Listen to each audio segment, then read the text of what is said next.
আগামী 2026 সালের নানা উৎকণ্ঠা পেরিয়ে রাজনৈতিক দলগুলোর স্বস্তি হয়ে ধরা দিল ত্রয়োদশ জাতীয় সংসদ নির্বাচনের তফসিল। দেশের প্রায় সব দলই তাই সন্তোষ প্রকাশ করেছে এই ঘোষণায়। ত্রয়োদশ জাতীয় সংসদ নির্বাচনের জন্য মনোনয়নপত্র দাখিলের ঘোষিত তফসিলকে বাংলাদেশের রাজনীতির জন্য নতুন অধ্যায় হিসেবে অভিহিত করেছেন বিএনপির মহাসচিব মির্জা ফখরুল ইসলাম আলমগীর। সন্ধ্যায় গণমাধ্যমকে দেওয়া প্রতিক্রিয়ায় তিনি আশা প্রকাশ করে বলেন, আগামী নির্বাচনে গণতন্ত্রপ্রিয় সব দল অংশ নেবে। বলেন, তফসিলের মধ্য দিয়ে প্রমাণিত হয়েছে কাঙ্ক্ষিত গণতন্ত্রের দিকে যাত্রা শুরু করেছে বাংলাদেশ। আমাদের প্রত্যাশা যে নির্বাচন কমিশন একেবারে নিরপেক্ষভাবে, সুষ্ঠুভাবে, অবাধ এবং একটা গ্রহণযোগ্য নির্বাচন অনুষ্ঠান করবে এবং এখানে সকল রাজনৈতিক দল এবং প্রার্থী তারা সবাই সচেতনভাবে এই নির্বাচনটিকে একটি উৎসব মুখর একটি নির্বাচনে পরিণত করবেন। আপনাকেই বলছি, ইন্স্যুরেন্স করলে সিটিতে সুরক্ষা পাবেন নিশ্চিত। তফসিলকে স্বাগত জানিয়েছে জামায়াত ইসলামী। দলের সহকারী সেক্রেটারি জেনারেল জানালেন, সংশয়ের অবসান হয়েছে।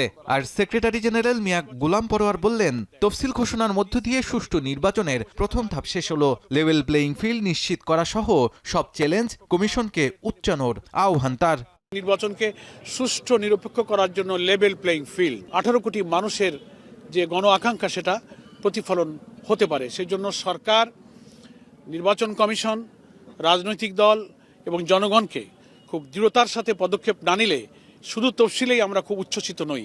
এদিকে এনসিপির কেন্দ্রীয় কার্যালয়ে দলের প্রধান সমন্বয়ক নাসির উদ্দিন পাটোয়ারি তফসিলকে সাধুবাদ জানিয়ে বলেন, নির্বাচন আয়োজনে ইসির সদিচ্ছা আছে, তবে নিরপেক্ষতার অভাব আছে বলে অভিযোগ তার। বলেন, সুষ্ঠু নির্বাচনের পথে বাধা হতে পারে পেশি শক্তি ও টাকার প্রভাব।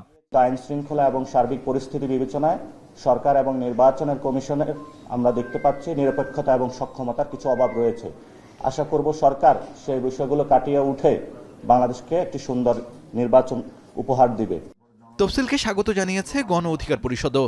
রাজনৈতিক দলগুলো নির্বাচনমুখী ছিলাম এবং নির্বাচনের তারিখ ঘোষণার ব্যাপারে বারবার সরকারের উপরে, নির্বাচন কমিশনের উপরে আমাদের ধারাবাহিক চাপ ছিল।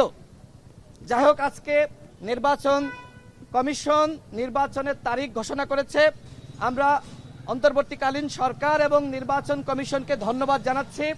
জাতীয় পার্টি জেপির সভাপতি আনোয়ার হোসেন মঞ্জু বলেন, এমন পরিবর্তনের পর কোনো দেশ এত তাড়াতাড়ি নির্বাচন দিতে পারেনি, যা দেশের জন্য মঙ্গলজনক। এবার যে পরিবর্তনটা হয়েছে, তারপরে এত দ্রুত, এত কম সময়ের ভিতরে নির্বাচনটা দেওয়া দেশের জন্য মঙ্গলজনক হয়েছে। যারা ক্ষমতা এসেছেন এটা তাদের দূরদর্শিতার পরিচয়।